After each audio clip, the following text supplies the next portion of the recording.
on the evening of August 12, 1944, a young American military pilot named Joe walked out of his quarters on his base in England where he was stationed.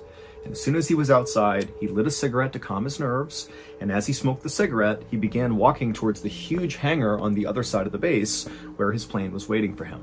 Joe had been preparing for this night for weeks. He and his co-pilot, a 35-year-old lieutenant who was nicknamed Bud, were about to step off on a top-secret military mission called Operation Aphrodite. And this mission was not only top secret, but it was so unbelievably dangerous that basically anybody who knew about it considered it a suicide mission. But Joe tried not to think about that as he walked towards the hangar.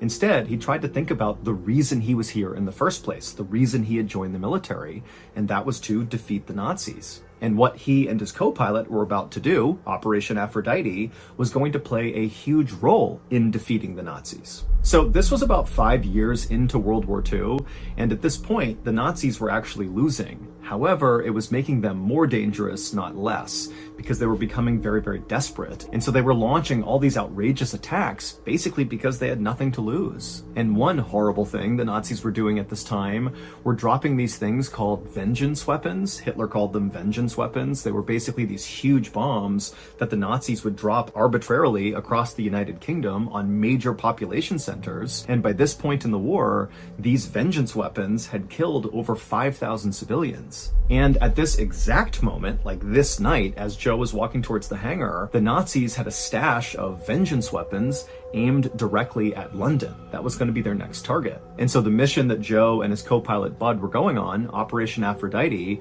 was going to be to go out and destroy those vengeance weapons to save London. And as nervous as Joe was about this mission, and he was really nervous, he was also very excited. He actually had volunteered for this mission when many other pilots had done everything they could to stay away from this mission. And on top of that, Joe actually had flown enough missions by this point in the war that he didn't need to fly anymore. He could just go home. But instead, he volunteered for this mission. And a reason why Joe might have decided to do that has a lot to do with the family he was raised in. So Joe came from a family that was very successful and accomplished, and his father really pushed Joe and his younger brother to be the very best at whatever they were doing and to be very competitive with each other. And so while Joe and his younger brother did love each other, they also had a pretty intense rivalry. And for a while, Joe's father obviously favored Joe. I mean, Joe was the favorite child, and, his father would always say, Joe's going to be the president someday. He's so talented. But after the attack on Pearl Harbor that brought the United States into World War II, both Joe and his younger brother joined the military,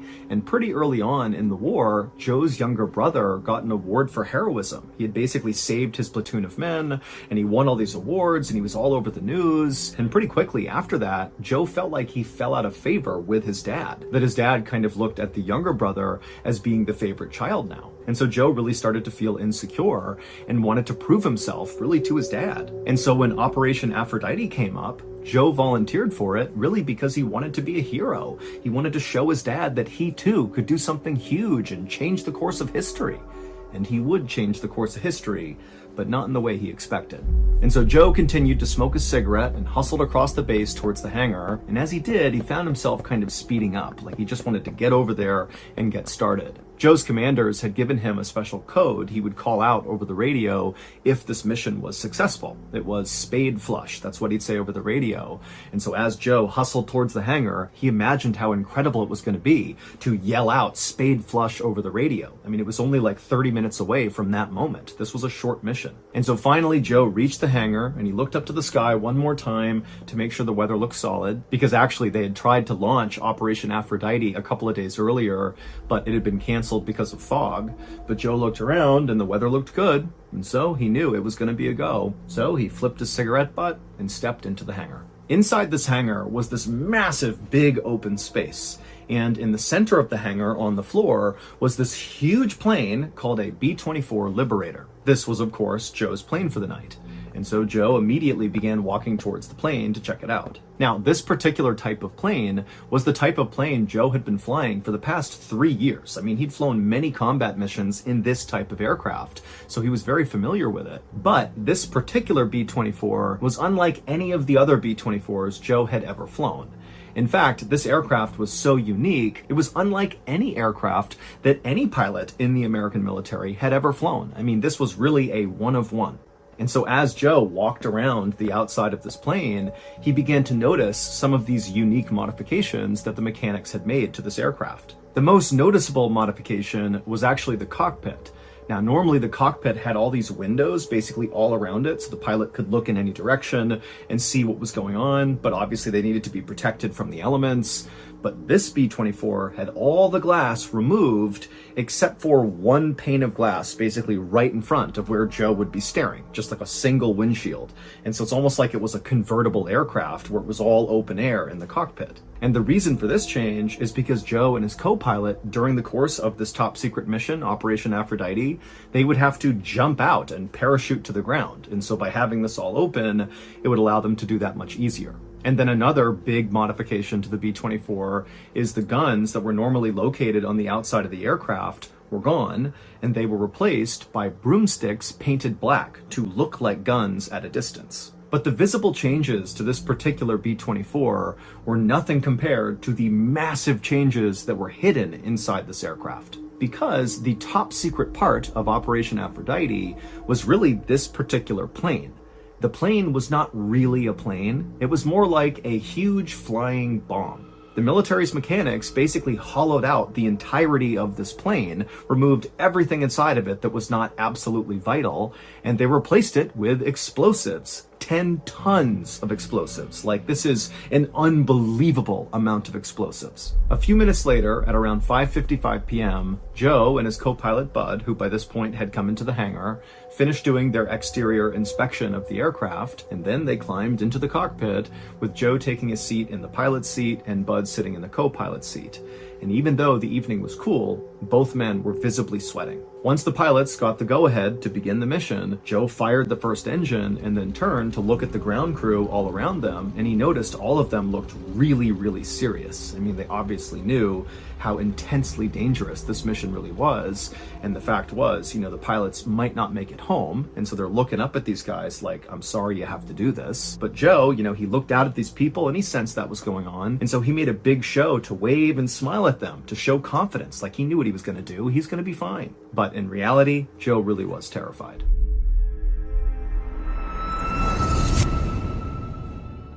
In about 10 seconds, I'm going to hold something up in front of the camera that our team has been working on for over a year, and it's finally ready to be revealed, and we know you're going to love it. All right, drum roll please, here we go. And it's the Strange, Dark, and Mysterious delivered in book format. The official MrBallen graphic novel, our first book ever. In this just stunningly beautiful anthology of stories are full stories that are brand new and have never been covered anywhere else on any of our other channels. So if you want to hear those new stories, you got to get this book. The book is not coming out until my birthday, October 1st of this year, but you can pre-order a book right now by going to book.ballenstudios.com. The link is also in the description. And if enough of you pre-order this thing, it'll make the New York Times bestseller list, which is so cool, but more importantly, that will show us there's big interest in books from the Strange, Dark, and Mysterious community, and we'll make more of them. So again, head on over to book.ballenstudios.com and pre-order a copy today. Oh, and also at the end of today's video, be sure you stick around because I'm going to go live on YouTube, and during this live event, I will tell you a little personal story from my time in Navy boot camp and how that actually led to the creation of this graphic novel. I'll also speak with some very special people that helped make this book a reality, and I'll share some other exclusive details about the book. Oh, and also I will answer any questions you might have about the book. So when this episode ends, just click on the live tab on my YouTube channel to join the live event with me. And again, go to book.ballenstudios.com and pre-order a copy of the MrBallen graphic novel today and help us get on that New York Times bestsellers list.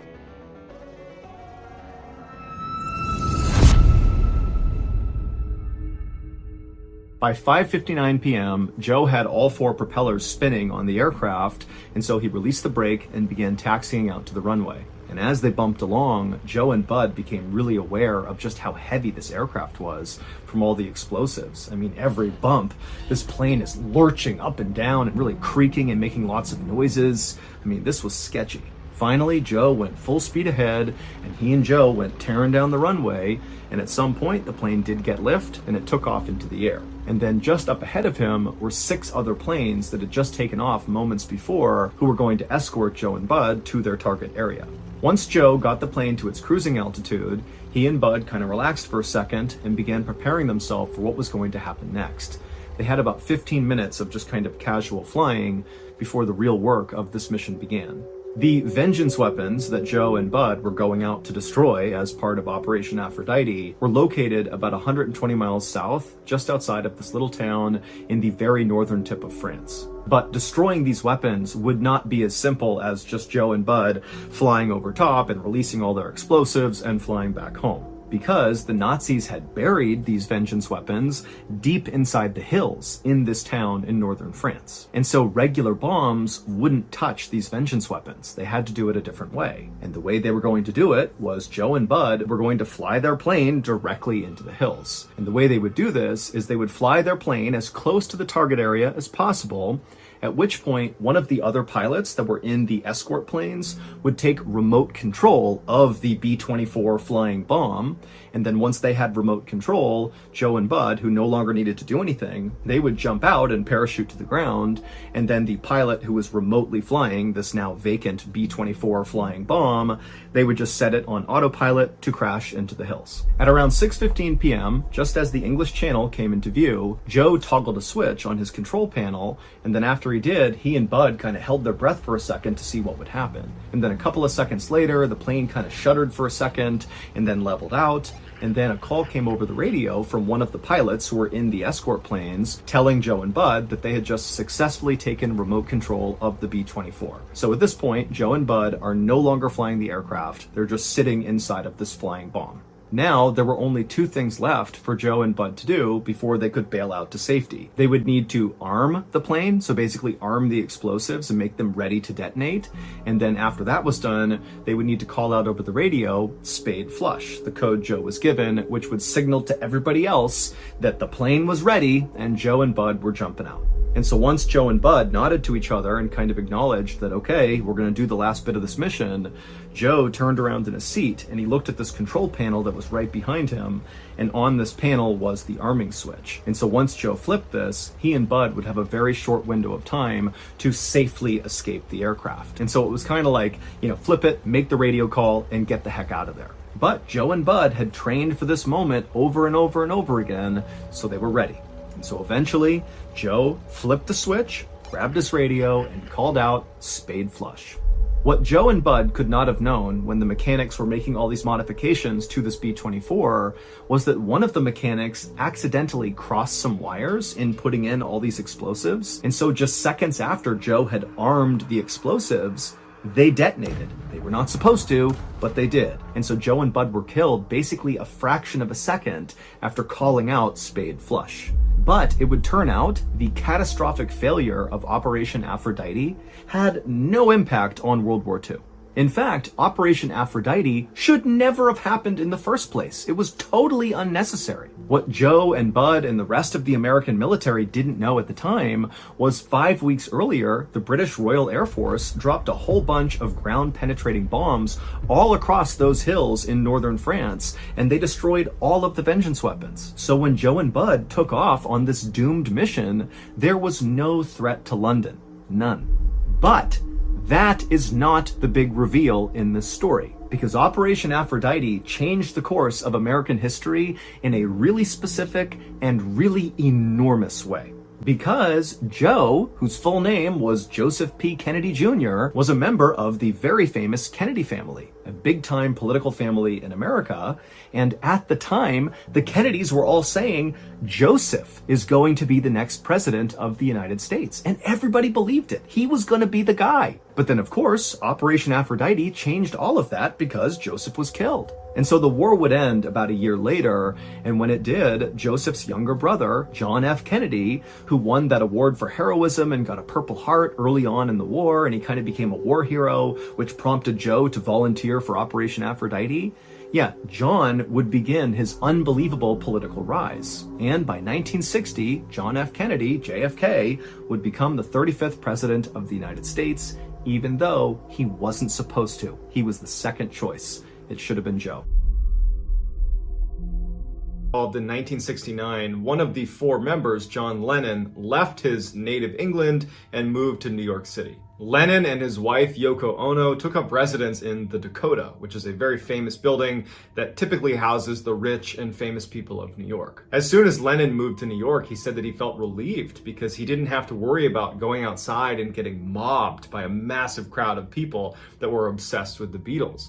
There were people that were huge Beatles fans in New York, but they seemed more respectful, and they would ask for his autograph, but they would mostly leave him alone. Mark David Chapman had always been a massive fan of the Beatles with a particular interest in John Lennon. But after a 1966 interview where John Lennon, kind of off the cuff, said that the Beatles were more popular than Jesus, this soured Chapman's adoration of Lennon. One of Chapman's high school friends recalls around this time frame Chapman rewriting the song Imagine by John Lennon to read, "Imagine if John Lennon was dead." Chapman started referring to Lennon as a poser and said that he espoused virtues and ideals that he himself did not practice. And so in relative short order, following that 1966 interview, Chapman went from this adoring fan of the Beatles and John Lennon to really solely hating John Lennon and everything he stood for. By 1980, it's safe to say Mark Chapman had become obsessed with John Lennon. Specifically, he had become obsessed with hating John Lennon. In October of 1980, Chapman quits his job as a security guard and flies to New York City. For 2 months, he stayed in the city and didn't really do much of anything. He would just periodically walk past the Dakota where John Lennon supposedly was living, but beyond that, he really didn't do anything in the city. But that would all change on December 8th, 1980. On that day, Chapman went to the Dakota and he stood right outside the entrance to this building and just waited in hopes that he might run into John Lennon. At 5 p.m. that day, John Lennon comes out with his wife Yoko Ono and they walk right past Mark Chapman, who flags them down, and he asks John if he can have his autograph. And John Lennon, even though he has a limousine waiting for him and there's people that are starting to notice that, oh, that's John Lennon, people are coming over, John still took the time to sign an autograph for Mark Chapman. He was very friendly with Mark and asked him if this is enough. Do you want anything else? And Mark said, no, that's it. That's fine. And John Lennon said, okay, take care. And John and his wife Yoko Ono turned and went into the limousine and they drove away. When the couple got back to the Dakota that night, Mark Chapman had not left. John Lennon and Yoko Ono get out of their vehicle and they walk past Mark Chapman, who's standing right outside the front door. It's unclear if Mark and John had any interaction, but as soon as they passed Mark and were making their way into the building, Mark Chapman drew a gun and shot John Lennon 4 times in the back. And John Lennon staggers into the lobby screaming, I'm shot, before collapsing and dying. And Mark Chapman, he knew what he was doing. He just stood there, put the gun back in his pocket and just waited to be arrested. Chapman's lawyers wanted him to plead insanity, but he refused and instead said, I was totally sane, I knew what I was doing, I chose to shoot John Lennon, and I plead guilty. And he was given 20 years to life in jail. And while he was in jail, he would admit that the only reason he did that was to become famous. That was it. This is the picture of Mark Chapman getting that autograph from John Lennon in front of the Dakota just hours before he would gun him down. He's still in jail today, and he actually just had his 11th parole hearing last month in August of 2020, and it was denied. On July 17, 2014, people at Amsterdam's bustling international airport began boarding Malaysian Airlines flight MH17 that was bound for Kuala Lumpur. The 283 passengers on board were from all over the world. Some were traveling for vacation, some were going home, others were just traveling for business. In addition to the 283 passengers, there were also 15 crew members that rounded out the flight to a total of 298 people on board MH17. One of the passengers, before walking down the runway to get on the flight, took a picture of the plane itself and uploaded it to Facebook and kind of jokingly captioned it, "If we go missing, this is what it looks like," in reference to another Malaysian Airlines flight, Flight 370, that had actually gone missing just a couple of months earlier. Once the boarding was complete on MH17, one of the passengers on board uploaded to Instagram a short video of passengers stuffing their luggage into bins and the captain coming over the intercom saying that, boarding is complete and it's time to turn off your cell phones as we prepare for takeoff. A 15-year-old Dutch boy named Gary Slock and his mother Petra had just sat down inside inside the plane, and they could barely contain their excitement. The pair had signed up for what they were calling a vacation of a lifetime with a group that took single parents and their children on these lavish vacations. Gary, who was the goalkeeper for a soccer team, had been telling his family how jealous his teammates were of this trip he was about to go on with his mother. Before Gary turned off his phone, as instructed by the captain, he took a selfie of he and his mom grinning ear to ear, excited about their trip, and he uploaded it to Facebook for his friends and family to see. Gary turns off his cell phone, puts it away, and he and his mom sit back and get ready for takeoff. The plane takes off without a hitch. It gets up to cruising altitude, and it's going to be a long flight. It's about 12 hours from Amsterdam to Kuala Lumpur, and so everybody on board's kind of settling in. They're getting their iPads out, they're getting a book out maybe. The crew is making their rounds, offering snacks and drinks, and people are looking out the window. It's a beautiful day, and everyone's just kind of settling in for a long flight. About 3 hours after takeoff, around 4 p.m., the captain of MH17 got in touch with air traffic control at the nearby airport, which was in Ukraine. The pilot told controllers that everything was fine. He was flight level, 33,000 feet. The controllers acknowledged that and said, hey, there's a little bit of air traffic in the direction you're going. You need to reroute your course very slightly. The pilot acknowledged this change in course and was beginning to tell them what he was going to do next when he cut out. The controllers on the ground in Ukraine began hailing MH17 to try to get the captain back online. They couldn't reach him. The plane had sent no distress signals, and over the course of their communication, the controllers had not noticed anything abnormal. And so this sudden radio silence really didn't make any sense. Yelena Brichenko was a 20-year-old bank teller living in Ukraine who happened to be looking up right as MH17 was flying overhead. She would later say that what she saw would haunt her for the rest of her life. As she was watching, MH17 just explodes, and the people inside of the plane very clearly get ejected out of the plane. And she's watching as these people and bits of plane are falling from 33,000 feet, and they come crashing down in this huge fiery inferno. The theory, backed by US intelligence, was that pro-Russian separatists could have fired a missile at this plane thinking it was Ukrainian military. It was not. It was just civilians. All 298 people on board MH17 perished, including Gary and Petra. This is the selfie that Gary took moments before takeoff with his mother as they were excited about their vacation. Family and friends that saw this picture on Facebook would say that this image perfectly captures Gary's wonderful personality and the love that Gary and Petra had for each other.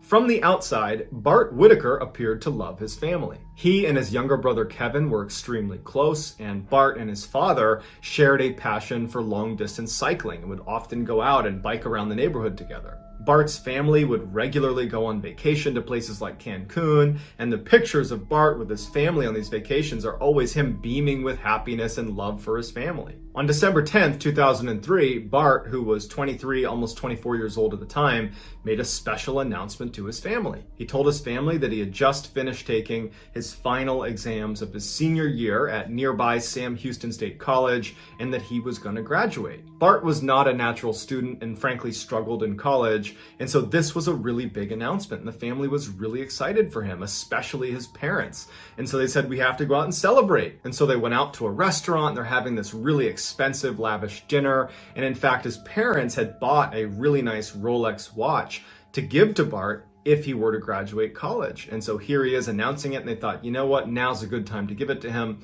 They give him his Rolex, and they're asking people at nearby tables to take their pictures, and everybody just seems so happy, and the parents are so proud of Bart. After they finish dinner, they're all smiles, they pile back in the family car, and they start making their drive back to Sugar Land, Texas, where the Whitaker residence was. It was inside of this upper-class suburb about 40 minutes away from Houston, Texas. On the drive home, his parents are endlessly talking about how proud they are of Bart and how excited they are for his future.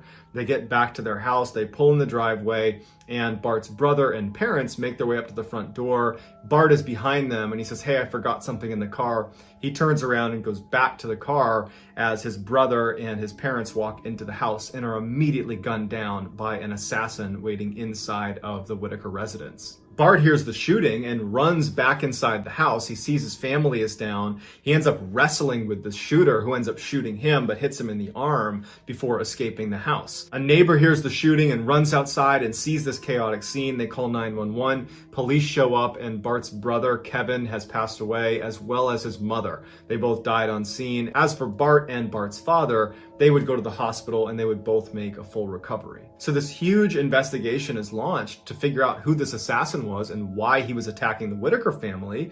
And quickly they discovered that Bart Whitaker had hired him.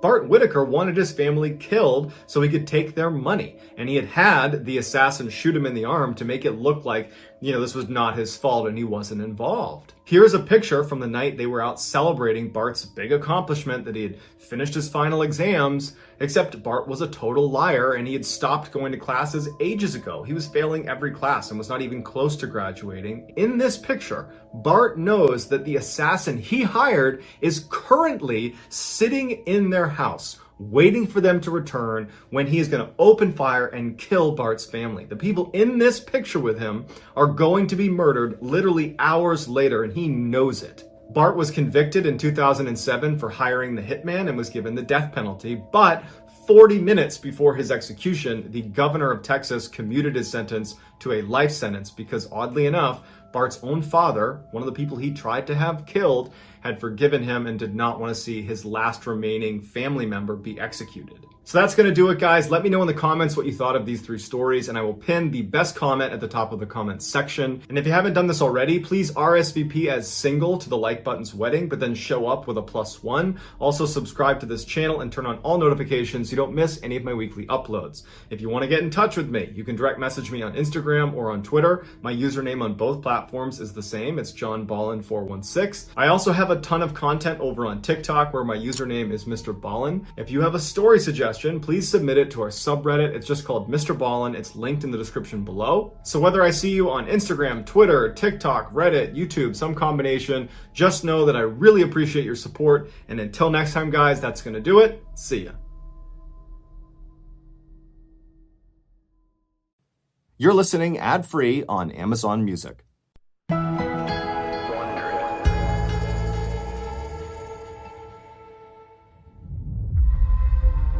The emergency room physician raced to his patient's bedside and jammed a long, hollow tube down the unconscious man's throat. He fed the tube down the man's esophagus, down into his stomach. Once it was in place, he attached a large syringe full of water to the tube. He depressed the plunger on the syringe, forcing the water down the tube and into the man's stomach. Then, the doctor slowly retracted the plunger on the syringe, creating suction. Fluid immediately emptied out of the man's stomach and back into the syringe. The doctor dumped that fluid into a bucket beside the bed and then repeated that process over and over again until he was certain that every ounce of food had been emptied from the man's stomach. The doctor hoped that, along with the liquid and bile, came whatever poison had made this old man sick in the first place. The poison that caused this man to collapse on the sidewalk, gasping for air as his skin turned a bright sky blue.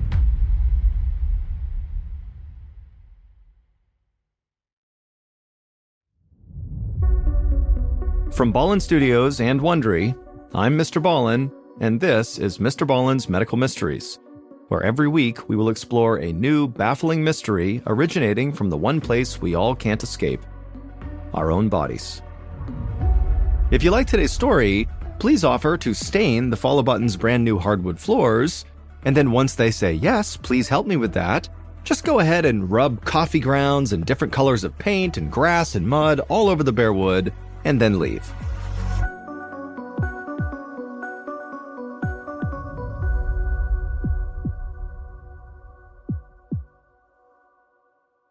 This episode is called The Man with the Blue Skin. Just before 8 a.m. on the morning of September 25th, 1944, a police officer patrolled Day Street in Lower Manhattan in New York City.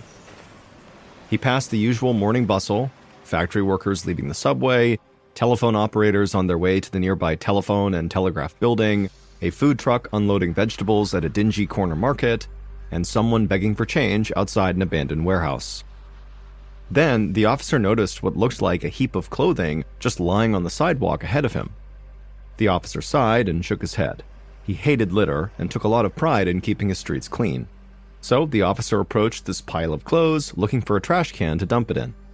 But as he got closer, the officer realized this pile of clothes was actually an elderly man in a shabby overcoat. He was doubled over and clutching his stomach. The officer felt annoyed as the smell of stale alcohol and body odor rose from the old man's coat. He figured this man was just drunk after a long night out. So the officer bent down and shook the man's shoulder, asking if he was okay. Then, without warning, the old man turned over and vomited onto the sidewalk. The officer jumped back to avoid getting puke on his shoes. This old man was clearly very drunk and so could not be left on the streets alone. The officer had no choice but to arrest him for public intoxication. But as the officer reached for his handcuffs, he stopped because he noticed something very odd about this old man. His nose, lips, ears, and fingers were all as blue as the sky above. It was so strange that it took a moment for the officer to register what he was even seeing. Then, between this guy's blue skin, the glazed-over look on his face, and the vomit on the sidewalk, it clicked. This was not public intoxication, this was a medical emergency. So the officer ran to a payphone and called dispatch and requested an ambulance. Luckily, there was an emergency room close by at Beekman Downtown Hospital. The hospital was only 6 blocks away, so an ambulance arrived in just a matter of minutes. The officer helped one of the emergency responders hoist the old man off the sidewalk and onto a stretcher, and then they loaded him into the back of the ambulance. The officer took a step back as the ambulance driver closed the door and then sped away. After the ambulance had disappeared around the corner and the police officer had resumed his beat, he thought to himself, in all his years on the force, that might have been the strangest thing he'd ever come across. A few minutes later, an attending physician named Dr. Francis Stevens ran outside of Beekman Downtown Hospital. He'd been notified about the incoming patient with the sky blue skin, and now he was rushing to meet the ambulance, pulling up out in front. Dr. Stevens helped the ambulance driver pull out a stretcher, and then using it, they carried the old man inside. The driver explained that although the old man had been awake when he was loaded into the ambulance, he had lost consciousness during the short drive to the hospital. Dr. Stevens nodded, guessing that his new patient had likely passed out from shock. He could tell from the man's skin color alone that his heart must not be pumping enough blood through his body, which meant he was at risk of a heart attack. As they transferred the old man from his stretcher to an actual hospital bed, Dr. Stevens saw that nearly half of this man's body had turned blue. Dr. Stevens jumped into action. They only had minutes to supply the old man's body with oxygen and then get his heart to pump it through his bloodstream. Without immediate treatment, this man would die. Dr. Stevens figured that the old man must have ingested something that made him this sick, so he raced to pump the man's stomach until he was sure it was empty. This meant that whatever had made him sick hopefully would not be able to do any more damage. The doctor then strapped an oxygen mask over the old man's face to increase the oxygen in his blood and then gave him stimulants to help his heart pump more efficiently. After this, there was nothing to do but wait. Dr. Stevens looked at the old man lying unconscious in the bed, his skin still bright blue, and the doctor just hoped they had treated him in time to save his life. Later that morning, Dr. Stevens returned to check on the old man and found him lying in bed, fully awake. His lips and fingertips did have a bluish tinge still, but the effect clearly had dramatically lessened. The man said his name was William and that he was 82 years old, and then after that he began looking around the room with very suspicious eyes and demanded to know what had happened to him. Dr. Stevens told William that he had been suffering from a condition known as cyanosis that results from inadequate oxygen in the bloodstream. Cyanosis is known for causing people's skin to turn blue. It was a rare condition, and they weren't sure why William had gotten it. Although Dr. Stevens could assure William that for the time being, the best treatment available was just to rest. This answer did not seem to satisfy William because his next question was, well, when do I get to go home? But before Dr. Stevens could answer him, the doors of the emergency room burst open and another unconscious man was carried into the waiting room. Dr. Stevens rushed from William's side to help this new patient. As the man was laid onto a bed, Dr. Stevens stopped and just stared at him with a look of surprise on his face. This new patient was also an old man dressed in tattered clothes, and as Dr. Stevens bent over him, he noticed that, just like William, this old man's lips, nose, and fingers were also bright blue. So Dr. Stevens administered the same treatment he'd just given William: a stomach pump, an oxygen mask, and heart stimulants. But as he was working on this new patient, Dr. Stevens started to have this sinking feeling in his gut. 2 cyanosis cases on the same day? What was that about? He knew that in rare cases, cyanosis was a symptom of carbon monoxide poisoning.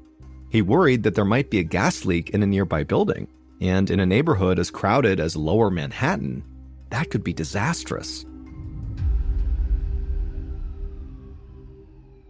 Dr. Stevens was able to stabilize this new patient's condition, but the doctor didn't have a moment to rest. Almost immediately after this second patient was stable, he heard another ambulance pull up out front, and seconds later, 3 more people were carried in. And from across the room, Dr. Stevens could already see that all 3 of them were elderly, run-down men, and they were all bright blue. Now, Beekman Downtown Hospital had a total of 5 cyanosis patients. Dr. Stevens and his staff worked through the entire morning to save these 3 new blue patients, and then just before lunch, 2 more blue men were carried in, and 10 minutes later, another 2. Dr. Stevens was totally confused. Something in the city had to be making all these men sick, but it just was not clear what it was. By noon, there were 9 ragged elderly men who had blue skin who were laid out in the hospital's beds. Dr. Stevens and his staff ran from bed to bed, administering treatment until all 9 men were totally stabilized and their skin was slowly turning back to its normal color. It was only then that Dr. Stevens had a moment to step back and actually go look at the men's admission papers. These documents revealed that all of the men had been found on sidewalks or in condemned buildings all around the neighborhood. Dr. Stevens didn't know what to make of this, but the fact that the men were coming from different places meant that a single gas leak probably could not have made them all sick. But if it wasn't gas poisoning, what was making these men turn blue? Dr. Stevens worried it could be some kind of airborne illness or virus, and so even though Dr. Stevens did not really know what was going on, he knew it was now time to report this outbreak to the Department of Health. About an hour later, a field epidemiologist with the New York Department of Health named Dr. Ottavio Pelletieri walked through the doors of Beekman Downtown Hospital. He showed his identification to the receptionist and asked to speak with the physician who was in charge. Dr. Pelletieri's job was to investigate possible outbreaks of disease. His eyes wandered around the emergency room. Of the 9 blue-skinned patients laying in the beds against the wall, only 5 of them were awake. Dr. Pelletieri focused on William, who was the first patient brought in that morning.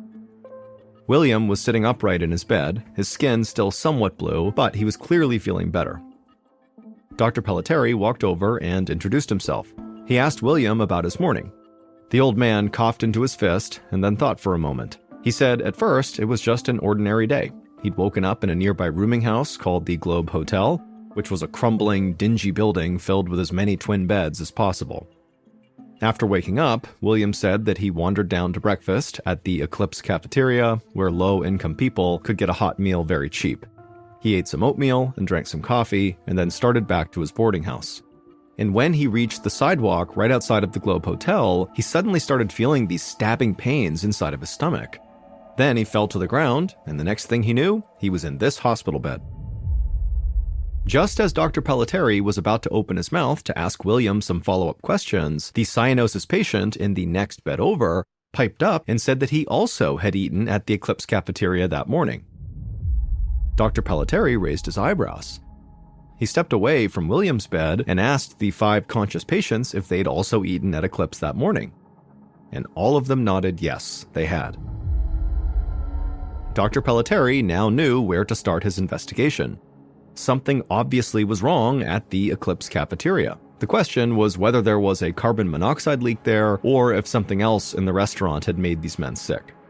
It could be food poisoning, though Dr. Pelletieri thought this was unlikely since the symptoms of food poisoning usually take at least 12 hours to manifest, and these men had passed out from pain and shock within just minutes of leaving the Eclipse cafeteria. Dr. Pelletieri then thought of something else that could have caused this quick and sudden illness. He took another sweeping look at the 5 conscious men in front of him and told them he had one more question. He promised they would not be in trouble, but he just had to know whether any of them had used a drug such as heroin that morning. There was a pause as the men stared back at him, but then all of them shook their heads no, and then told Dr. Pelletieri that they were actually drinkers, not drug users. They were all so serious that Dr. Pelletieri immediately believed them. Just then, a nurse walked up behind Dr. Pelletieri and tapped him on the shoulder. She pointed across the room to Dr. Stevens, the ER doctor, who was striding toward him. Dr. Pelletieri gave Dr. Stevens a nod and met him halfway across the room, extending a handshake. After the men shook hands, Dr. Pelletieri explained that he would need blood samples from all 9 patients. They'd be sent to the city toxicologist for overnight testing. Dr. Stevens nodded and agreed to help. For the next 10 minutes, the two of them moved from patient to patient, collecting small vials of blood and labeling them carefully. By the time they were done, all but one of the cyanosis patients were awake. The only one who remained asleep was a man named John Marshall. He was laid out in the bed closest to the wall, fully unconscious, skin still pale blue. Dr. Pelletieri looked John up and down before labeling his blood and placing it in a small box with the other samples. It was clear to Dr. Pelletieri that whatever had made these men sick, John must have gotten the worst of it. Dr. Pelletieri grabbed his briefcase full of samples and then left the emergency room. He dropped the samples at his office for testing and then head straight to the Eclipse cafeteria. If he could figure out what had happened, there might still be time to save John's life.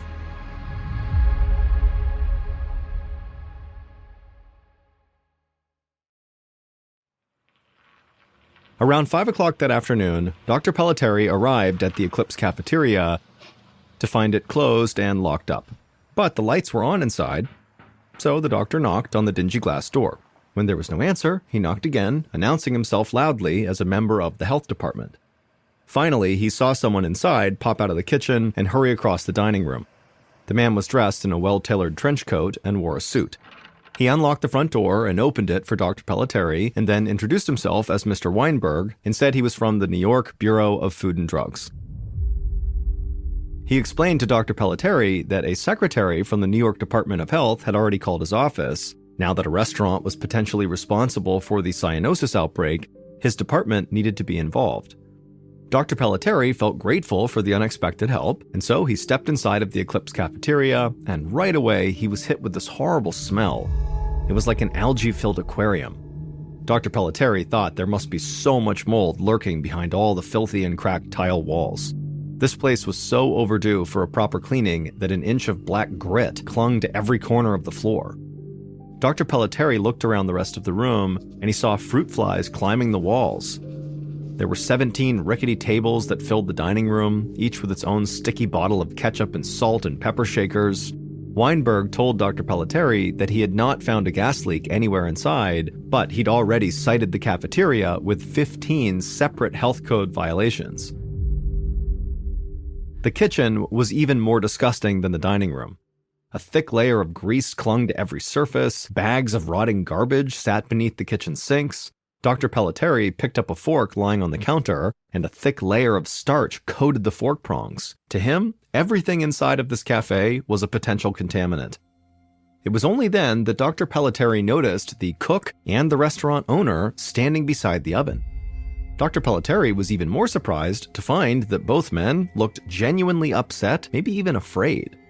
Dr. Pelletieri felt relieved. Usually, restaurant owners were combative when the health department showed up, but he guessed that these men were going to be cooperative. If they had something to do with these 9 men getting sick, it seemed very much like it was an accident.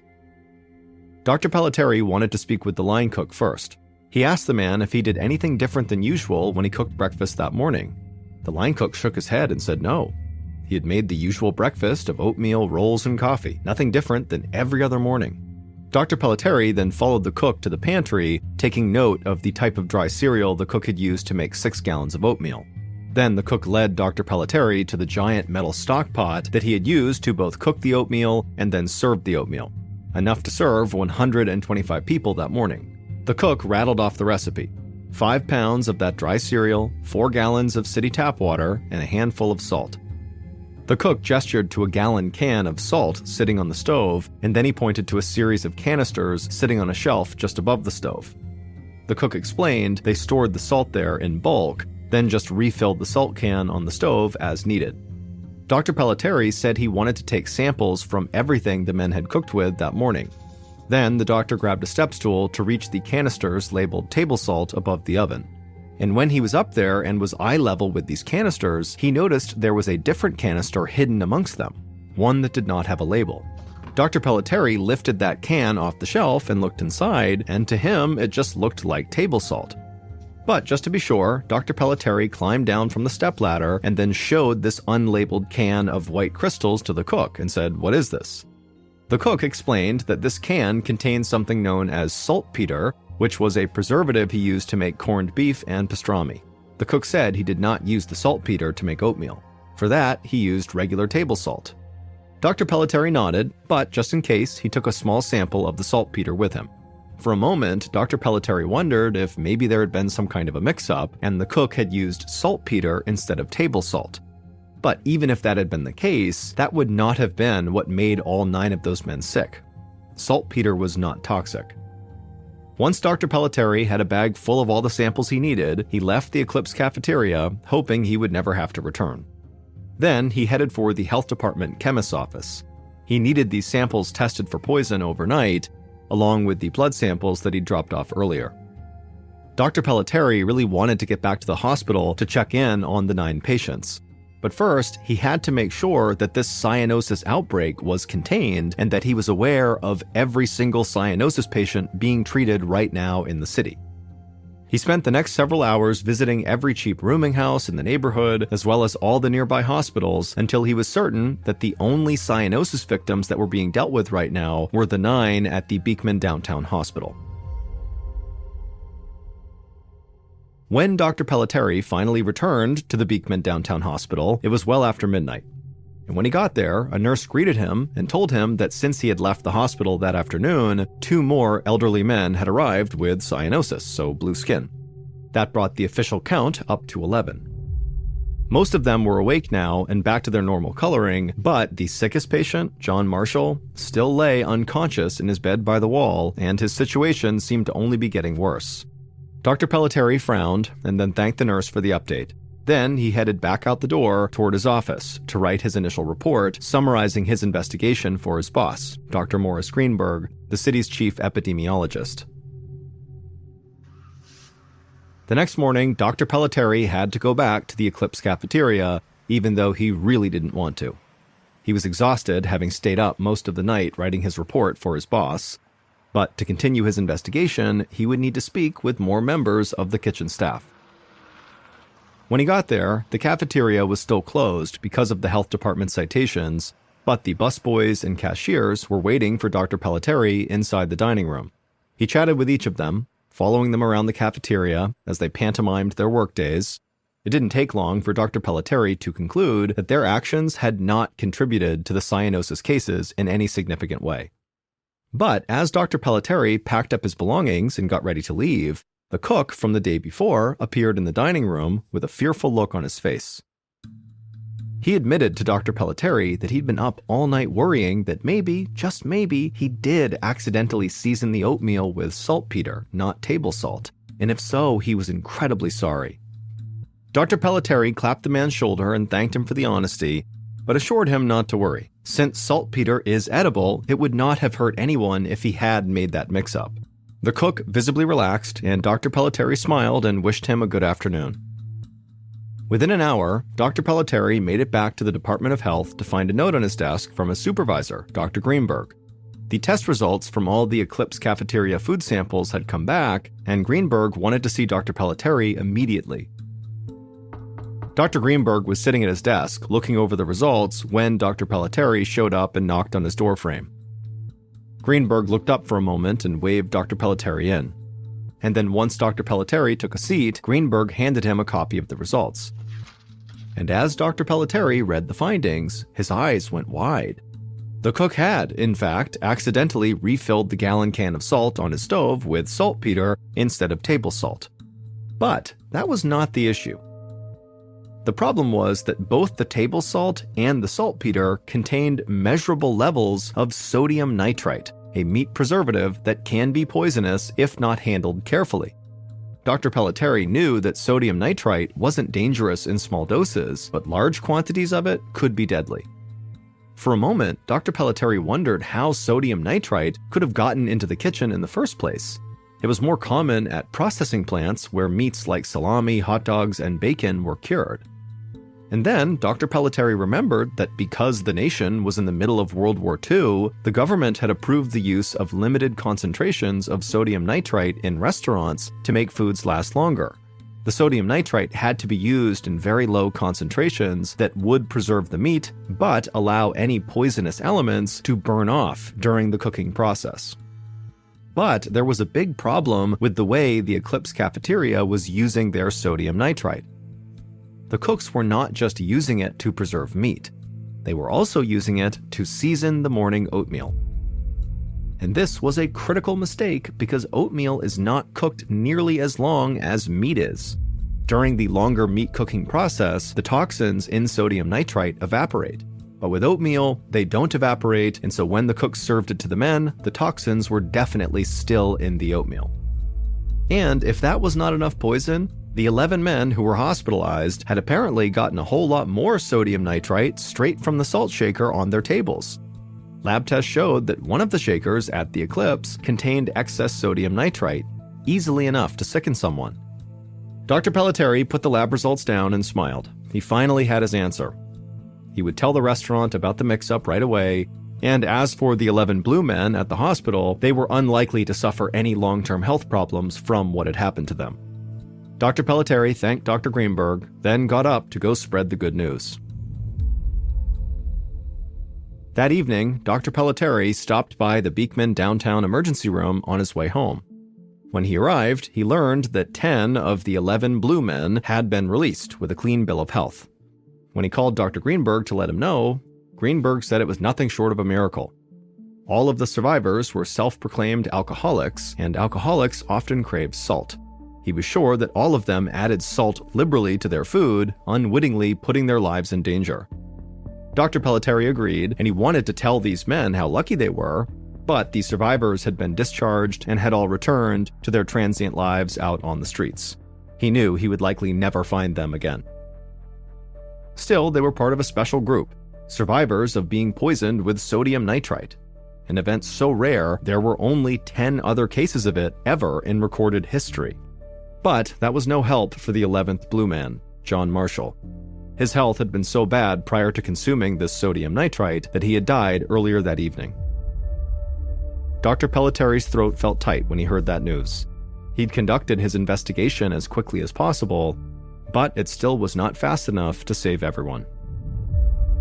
In a very remote section of Alaska, about 20 miles away from Anchorage. The only way to get out to this area was by plane or by boat, and so generally speaking, the only people that came into this area were big-time hunters. After a long day, the two men realized it was starting to get dark and they were still deep in the woods, and so they decided it was time to turn around and start heading back to camp. The journey through the woods was challenging, and so the men walked down to the nearby Kinnick River and walked across an exposed sandbar. And as they walked, they noticed up ahead there was a boot sticking out of the sand. And as they got closer, they realized it wasn't just a boot. There was also a human leg bone still in the boot. Being police officers, they knew the importance of not disturbing a potential crime scene. And so instead, they marked on the map where they were, they left the area, and they reported the body to their department. The following day, crime scene technicians came out to that remote area and they very carefully unearthed the remains, which still had women's clothing on them. And then afterwards, they began searching for evidence in the area. and eventually they discovered a single shell casing that was a .223 caliber round, which is a common caliber for hunting rifles. The remains were sent back to the lab for an autopsy, and it was revealed this person was a female and she had most likely died at least 6 months earlier. And she had almost certainly been the victim of a homicide because she had died from 3 gunshot wounds. Also during the autopsy, it was discovered that there were no bullet holes on any of her clothing, and so it appeared that she had been shot without her clothes on, and then her killer presumably redressed her. Also, they found a hospital bandage wrapped up in her clothing that appeared to have been wrapped around her head, leading some to speculate that she had been blindfolded before she was shot. A couple of weeks after the autopsy, dental records came back and they identified the body as belonging to 23-year-old Sherry Morrow. Sherry was an exotic dancer from Anchorage who had been reported missing 10 months earlier. In her missing persons report, it was stated that the last thing she told her friends was she had been offered $300 to have pictures taken of her by a professional photographer, and she was going to meet this man right before she disappeared. While police were fairly certain that Sherry's killer was this so-called photographer, they had no evidence that would allow them to search for this person. They had nothing. All they had was this shell casing that was commonly used amongst hunters. And there's lots of hunters in Alaska. So the police reported the finding of Sherry's body to the media in hopes that when they put that out to the world, that someone from the public would reach out with more information. During the police's press conference, one of the reporters asked them, do you think Sherry's death is connected to the other unsolved deaths in that part of Alaska? What they were referencing was 2 years earlier, 2 other women's bodies had been discovered in that rough area where Sherry had been found. One of the women was so badly decomposed there was no way to identify her. However, it was revealed she was probably in her late teens or early 20s. The other woman was able to be identified. It was 24-year-old Joanne Messina, who was an exotic dancer from Anchorage. But there was virtually no evidence at either of the 2 women's grave sites, and so their deaths remained a mystery. Publicly, at this press conference, the police told reporters that they did not believe Sherry's death was connected to those 2 other women. But privately, some officers had their suspicions. Not only had these 3 women met similar fates in a similar area, but over the past couple of years, there had been a significant increase in missing people out of Anchorage, Alaska. And most of these missing people were young women that were either exotic dancers or prostitutes. This convinced many officers that they were dealing with a serial killer, but there just wasn't any evidence to actually prove it, so they couldn't come out and say it publicly. Over the following year, no new information came out about Sherry Morrow or the other 2 deceased women that had been found in that same area, and so all 3 of their cases just continued to languish. Meanwhile, more and more exotic dancers and prostitutes were going missing out of Anchorage, and no one knew why. Then, on June 13th, 1983, the police got a break. Early that morning, a man driving a truck turned onto a quiet Anchorage highway, and as he was making his way down the road, he saw up ahead on the side, there was this woman running towards him, screaming with her hands over her head, and she wasn't wearing pants or shoes. And so obviously he knew something was wrong, and so he pulled over, and as this woman is charging up towards him, he notices she has a handcuff on one of her wrists, and she appears to be a lot younger than he initially thought. She's probably in her late teens. And so she comes running up to his car. He unlocks the passenger side door. She flings herself inside without even asking for permission. She slams the door behind her and then ducks down to keep her head out of the window like she's trying to hide from something out there. Now, this man looked out and he didn't see anyone or anything, but he wasn't going to wait around for whatever it was she was scared of. And so he just made a gut decision to take this girl away from here. And so he peeled off and drove down the road. And the girl, who was very shaken up, couldn't even tell this guy what was going on. She just asked him to please drop her off at a nearby motel. And the man didn't ask any questions. He drove her to the motel and he dropped her off. The girl ran inside and up to her room. And when she ran inside, the motel receptionist sees this girl running in. I mean, she doesn't have her pants on. She's got a handcuff on. She looks terrified. And so she called the police. A few minutes later, the police showed up. They went up to this girl's room. They knocked on the door. The girl opened it up and she was obviously very scared, and she allowed the police inside, and she told them her name was Cindy Paulson and she was 17 years old. The police recognized this girl is terrified. She's not a threat. And so they removed the one handcuff that was still on her. And then they asked her, what happened? And the police officers would say her story was just horrible. But what stood out to them was not how disturbing the story was. It was how composed and brave this girl was as she told it. This is her story. The night before, Cindy was working the streets of Anchorage. She was a prostitute, and a car pulled up, and inside was this wiry, bearded guy with glasses who seemed kind of slight and harmless, and he asked to buy her services. And because she didn't view him as a threat, she agreed and hopped in his passenger seat, and as soon as she sat down, he reached over and put a handcuff on one wrist and then drew a gun on her and told her to be quiet. And then he drove her to this fairly nice neighborhood, pulled into a driveway, he got her out of the car and led her into this house, and he brought her along downstairs into the basement, where as soon as she got down there was a dim light, and she saw there was a chain swinging from the ceiling. And he strung her up onto that chain, and for hours he assaulted her. And then after he grew tired of doing that, he told her he was going to go take a nap, and when he came back, they were going to leave this house and go out to his cabin in the woods. At this point, she begged him to let her go, but he really didn't care. He just told her that if she made any noise or tried to escape at any point, he would have to kill her. And then he walked out of the room. And for the next several hours, Cindy remained chained to the ceiling with half of her clothes off, wondering what horrible thing was going to happen to her next. Eventually, her attacker came back in the room, and he untied her from her chain, and he walked her upstairs to his living room, where he very proudly showed her a number of hunting trophies he had, and he began telling her about how much he loved hunting and where he went hunting. And it was at this point that Cindy realized this guy has no intention of keeping her alive. He's shown her his face, his house, his car. He's told her about places he likes to go and things he likes to do. He's given her all this information about himself. She is a huge liability to him. And so it dawned on her that if she didn't find a way to escape, she was going to die. After the trophy tour, the man led Cindy back out to her car, he put her inside, and then he drove to a nearby small airport where he said his plane was. And so he pulled over to their hangar, he got her out of the car, and he put her inside of the plane. And as Cindy is sitting in the plane, she's watching this guy load gun after gun and bag after bag of what looks like military supplies into this plane. And so she knows that this is the moment. I have to escape right now, because as soon as this plane takes off, I'm done for. And so at some point when this guy went over to his car to get something, and his back was turned to her, she jumped out of the cockpit of this plane, she fell to the ground, she got up and just began running out of the hangar. And she managed to get out of the hangar and began turning the corner and running towards this forest right as she hears this guy charging after her, screaming that he's going to catch her and kill her. And so she just keeps running for her life all the way into this forest, all the way to that highway, before she finally stopped and turned around and she saw the man had stopped following her. This is when she went onto the highway and she flagged down the guy in the truck who brought her to the motel. The police were shocked by her story. It sounded totally unbelievable, but she was so genuinely scared and so detailed that they believed her. And so they told her they would have to bring her to the hospital, and on their way to the hospital, she demanded they go back to that airport that she had been held at so she can try to identify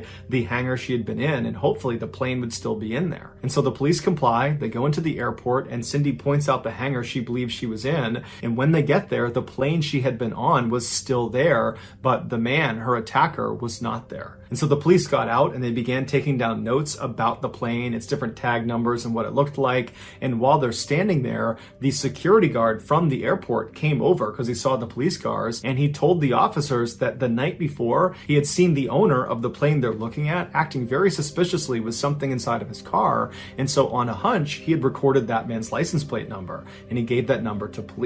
And so the police were able to use that license plate number and some of the numbers on the plane to figure out who owned both vehicles. And it was a local man named Robert Hansen who owned a very successful bakery downtown. After dropping Cindy off at the hospital, the police officers decided to pay a visit to Robert Hansen at his house. When they got there, Robert was actually pulling into his driveway right at the same time, and they saw his car matched the description that Cindy had given of his car.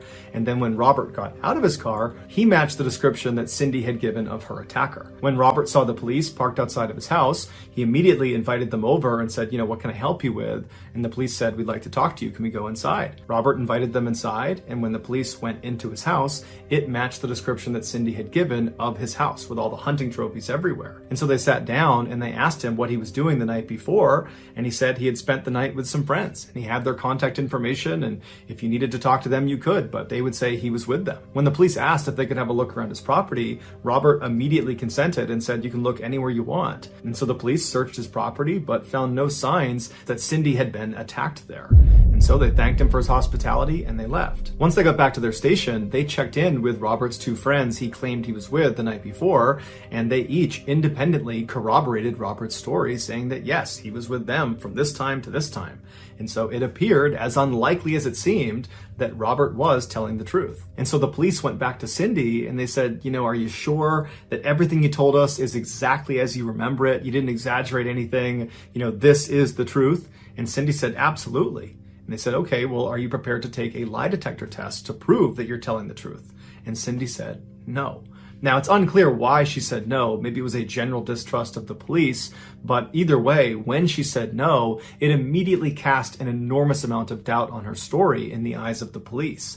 And when Cindy started to pick up that the police really didn't believe her anymore, she got spooked and just left town. And after that, her case and Robert Hansen were largely forgotten about. But 3 months later, on September 2nd, all of that changed. On that day, a construction crew was doing some work on a backcountry road not far from where those 3 women's bodies had been found.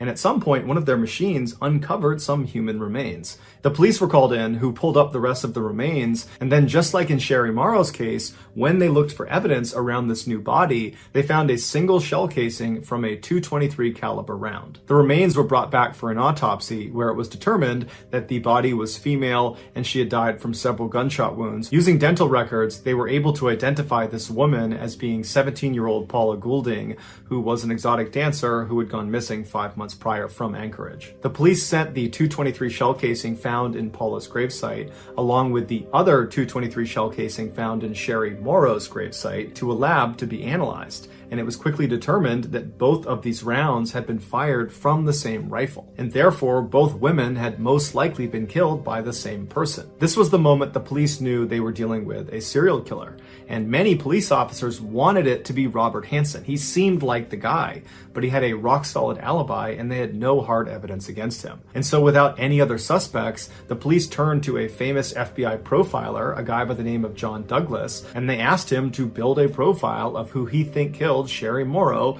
and Paula Goulding. And when John's report came back, the police were shocked. The profile described a man in his 40s who blended in easily with society. He was well-liked and got along with people and was just a normal guy.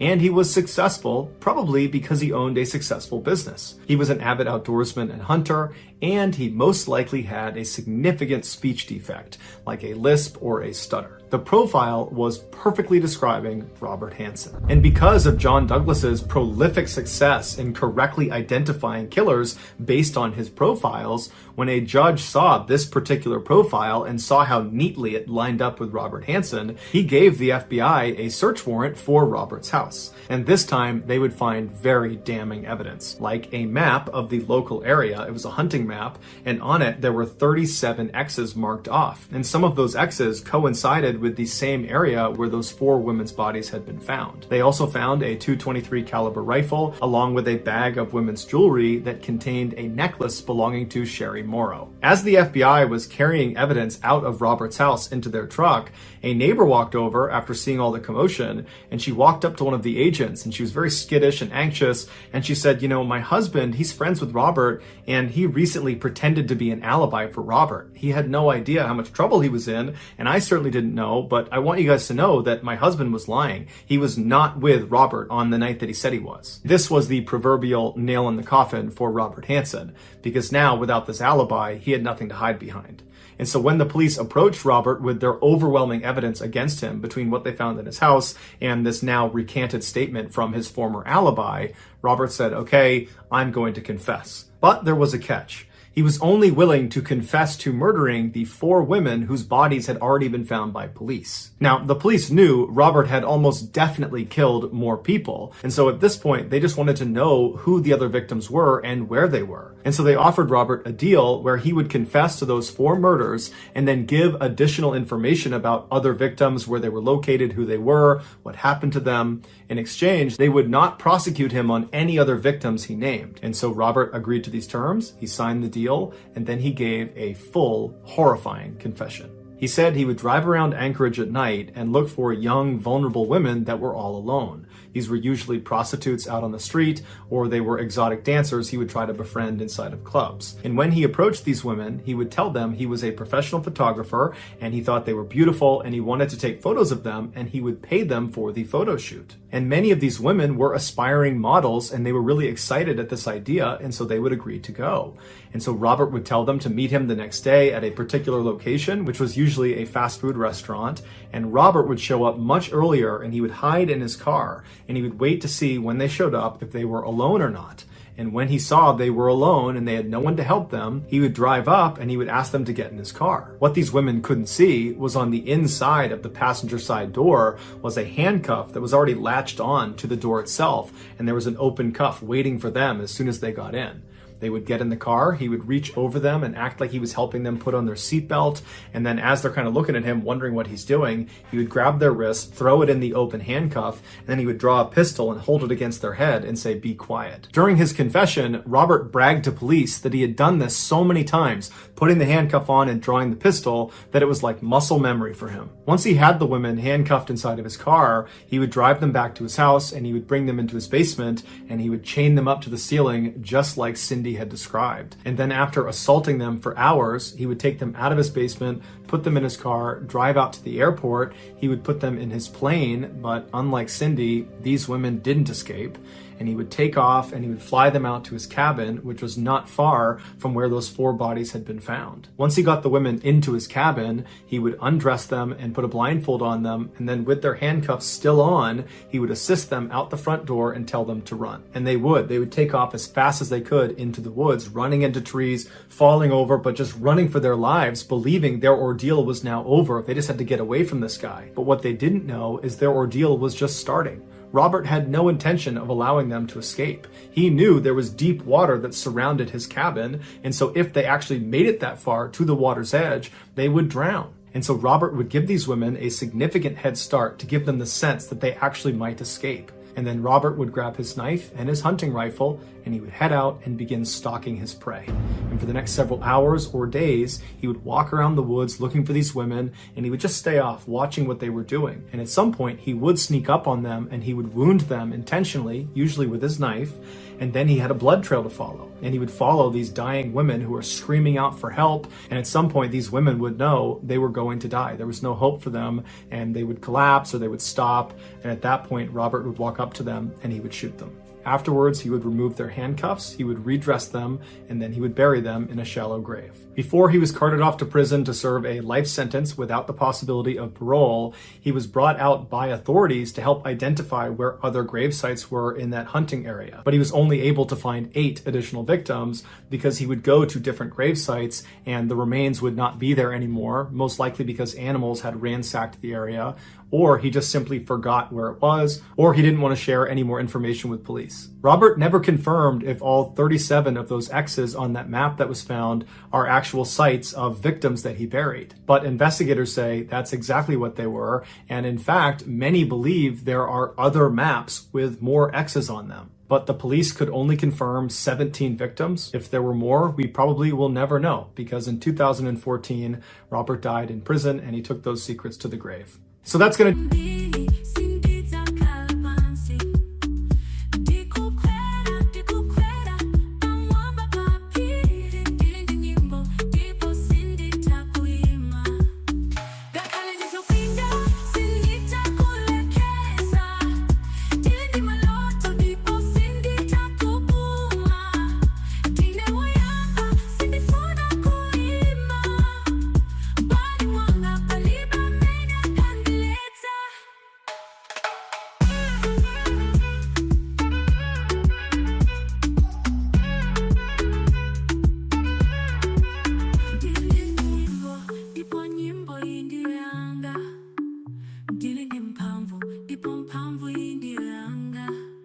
Do it, guys. If you found the secret in today's episode, let us know in the comments what it is and where you found it, so give us the timestamp. And if you're the first to do that, we will pin you at the top of the comments section. If you got something out of today's video and you haven't done this already, please secretly teach the like button's parrot to scream obscenities every time the like button is on a work call. Also, please subscribe to our channel and turn on all notifications so you don't miss any of our weekly 3 or 4 video uploads. If you want to get in touch with me, you can direct message me on Instagram or on Twitter. My username for both platforms is the same. It's JohnBallen416. I also have a ton of content over on TikTok where my username is MrBallen. I also have a second YouTube channel called MrBallen Shorts where I post random short videos and lost episodes. If you have a story suggestion, please submit it to our subreddit just called MrBallen. It's linked in the description below. So whether I see you on Instagram, Twitter, TikTok, Reddit, YouTube, or some combination, just know that I really appreciate your support. And until next time, that's going to do it. See ya.